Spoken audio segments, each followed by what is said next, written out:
E estamos de volta ao nosso Vem com a Gente ao vivo. É o seguinte, chegou a hora do nosso quadro Tô de Olho na Saúde. E para conversar com a gente, o neurocirurgião Dr. José Alberto. Seja bem-vindo. Tudo bem, doutor? Prazer recebê-lo aqui no programa, viu? Prazer todo meu, obrigado pelo convite. Prazer poder esclarecer vocês e a audiência sobre esse assunto que é tão comum. E que a gente precisa sempre estar voltando a falar, porque o brasileiro, de uma maneira geral, tem muito o hábito da automedicação. É uma coisa tão ruim que a gente vai esclarecer mais daqui à frente. Segundo país no mundo, continua no ranking? Segundo país no mundo, e a gente teve um aumento importante depois da pandemia, né? Então, antes era em torno de 75% da população, hoje chega a 89% da população. Bastante gente se automedicando. Antes da gente conversar mais aqui com o doutor, vamos pedir uma pequena introdução sobre o assunto. Vamos ver. Levante o dedo quem nunca tomou, ao menos uma vez na vida, um remédio por conta própria. Dor de cabeça, dor na barriga, dores musculares, resfriados, alergias, entre outros, são alguns dos sintomas que levam as pessoas a fazerem uso de medicamentos sem a orientação médica, o que chamamos de automedicação.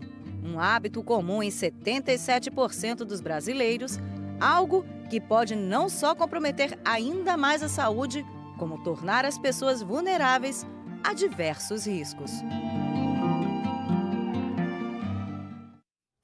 É isso aí, doutor. E é o seguinte, a gente vai pedir a primeira pergunta, porque tem muita gente nas ruas que quer saber. Vamos lá? Vamos lá. Vamos lá. Que risco eu posso correr se eu tomar remédio anti-inflamatório por conta própria? Pode responder. O remédio anti-inflamatório é a medicação que a gente mais faz uso de automedicação, né? Por quê? O principal sintoma é dor. Independente de onde você sinta dor, você vai tomar esse remédio anti-inflamatório. De uma maneira geral, o principal efeito que a gente pode ter é efeito de problemas nos rins. A gente pode ter insuficiência renal em paciente que tem uma predisposição e não saiba, né? E até mesmo problema cardíaco, infarto do miocárdio, caso o paciente também tenha alguma predisposição a esse tipo de problema. Então, tudo isso que a gente escuta falar sobre o anti-inflamatório, que pode dar um problema nos rins, no coração, é verdade? É verdade, principalmente em paciente mais velho, portador de algumas doenças prévias, como, por exemplo, diabetes e hipertensão, que são doenças que já atacam os rins de uma maneira geral. Quando você faz uso do anti-inflamatório em um paciente que já não toma água, isso tudo pode ocasionar problemas renais, sim, desde insuficiência renal até uma série de outros problemas. É isso aí. Tem mais uma pergunta, doutor. Vamos ver.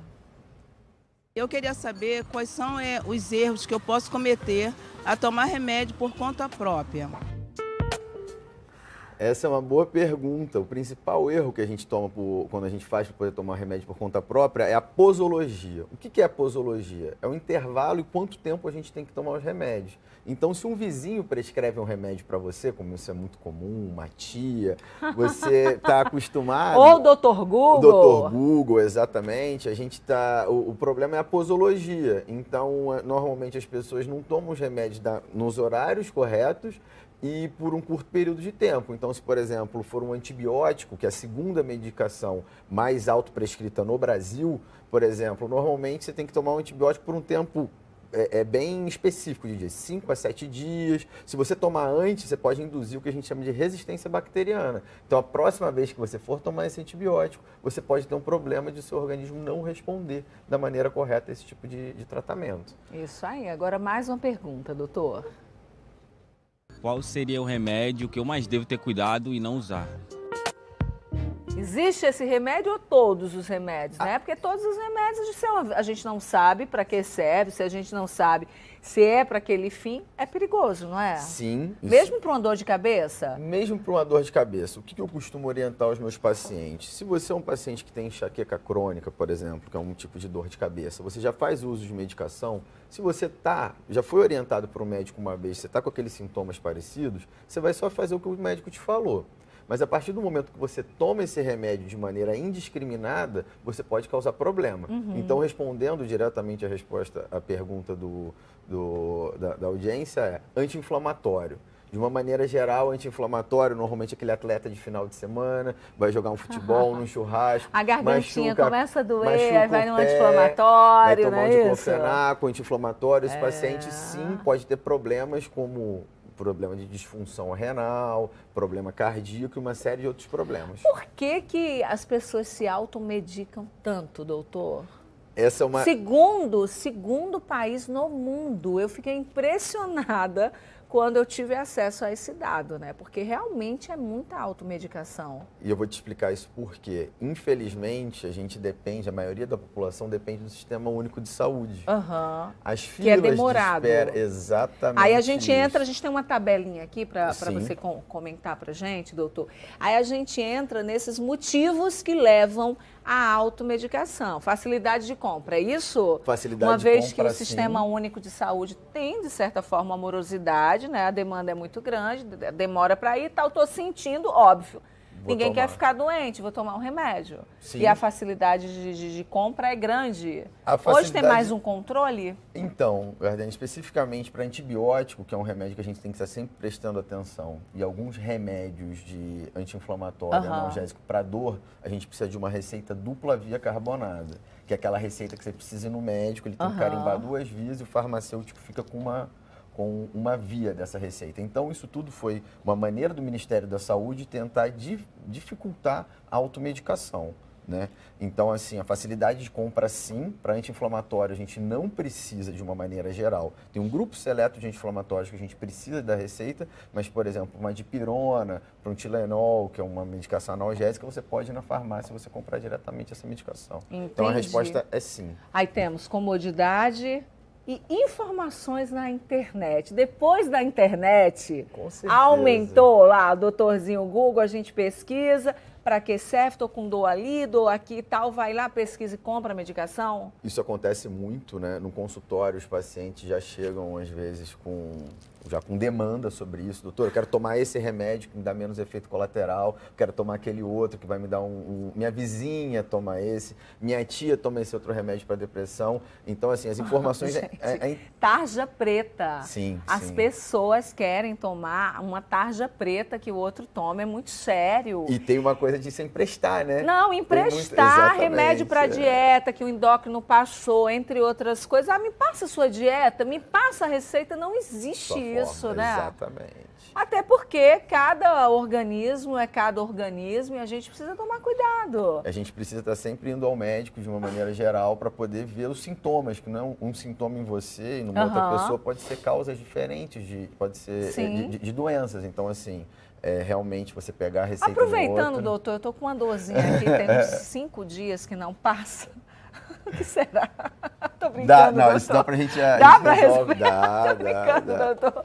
Olha aqui, os sintomas e automedicação. Dor de cabeça é campeão, Sim. né? A campeã é dor de cabeça. Tô com dor de cabeça toda hora, um analgésico. Sim. Eu sou dessas, viu, doutor? Tô com uma dor de cabecinha, eu tomo analgésico. Vou logo falar, eu sou dessas. Acho que todo mundo toma Todo muito mundo tem analgésico sempre uma quando tem dor de dipirona na cabeça. bolsa, exatamente. Mas é muito nocivo? De uma maneira geral, se você Até fizer... quantos por dia pode tomar? A dipirona, ela te dá um bom intervalo. Você pode tomar, quando você tem boa indicação, um comprimido até de 4 em 4 horas. Mas como eu te disse, se você tomar isso de maneira irregular, principalmente para dor de cabeça, que é a minha área, eu sou neurocirurgião, você pode fazer o que a gente chama de cefaleia medicamentosa.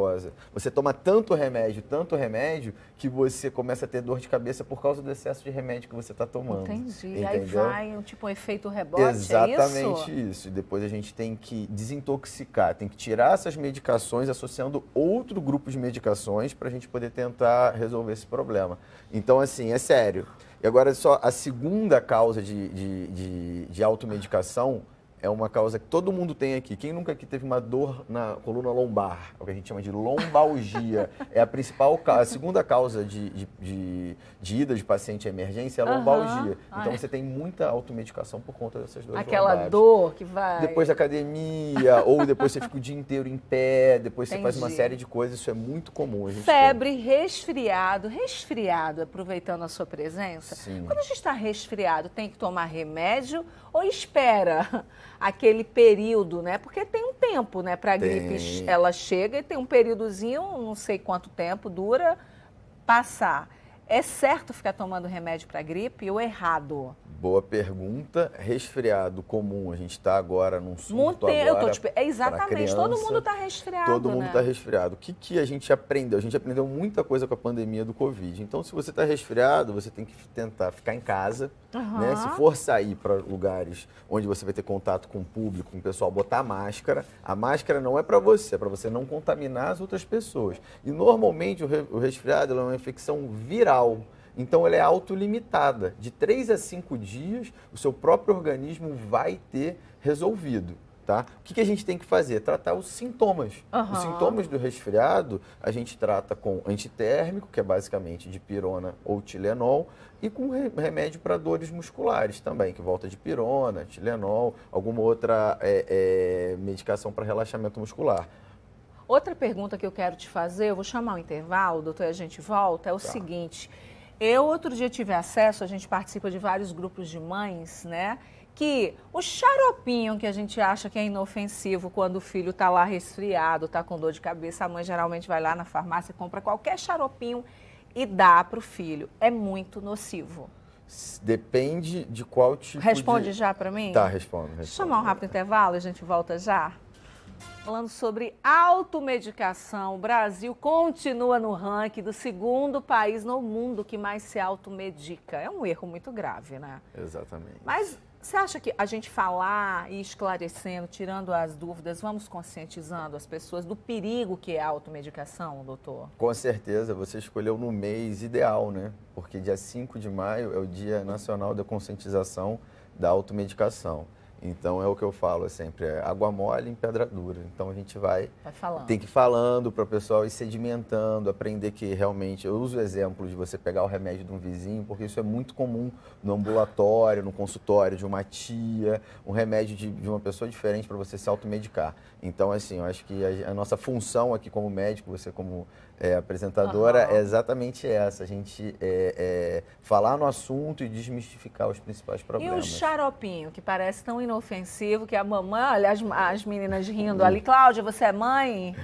É mãe, né? A gente está aqui com a Lucila também. Mãe, já deram aquele xaropinho? Ah, deu uma coisinha, vai, compra o xaropinho e dá. Então, as mães ficaram loucas. Pode ou não pode? Todo mundo tem uma história dessa. Então, assim, não se culpem. Mas a gente tem que sempre prestar atenção nos sintomas dos nossos filhos. Então, a melhor coisa que tem é procurar um pediatra, procurar o seu médico de confiança para poder entender que para as crianças a maioria dos remédios são xaropes. Então, a gente tem que entender se isso é um remédio tá vendo, alergia, meninas? Mês das mães. Para febre, para tudo isso. Qual a mamãe que nunca pecou por excesso? Puxão de orelha. Hein, Cláudia, você é mãe? Sou mãe. Você tem quantos filhos? Um só. Um menino? Um menino. E aí? E aí, é claro que já fiz esse pecado também, né? De dar um xaropinho por minha conta. Tá vendo, Quem doutor? nunca, né, doutor? Não, mas isso não é pecado, né? A nossa função Só aqui... tem que ter cuidado, tem que não ter pode cuidado, exagerar, não é? Exatamente. Tem que, sempre que tiver os sintomas, as crianças têm que procurar o médico, procurar o pediatra para poder entender qual é a causa. Às vezes, se for uma alergia, uma rinite, você tem que tentar procurar o alergista para poder descobrir se a criança tem alguma coisa, algum alérgeno, algum patógeno, algum problema em casa. Então, quando a gente automedica, a gente pode estar escondendo alguma doença mais grave por trás. Além, obviamente, da gente ter todos esses problemas, esses efeitos colaterais indesejados da automedicação.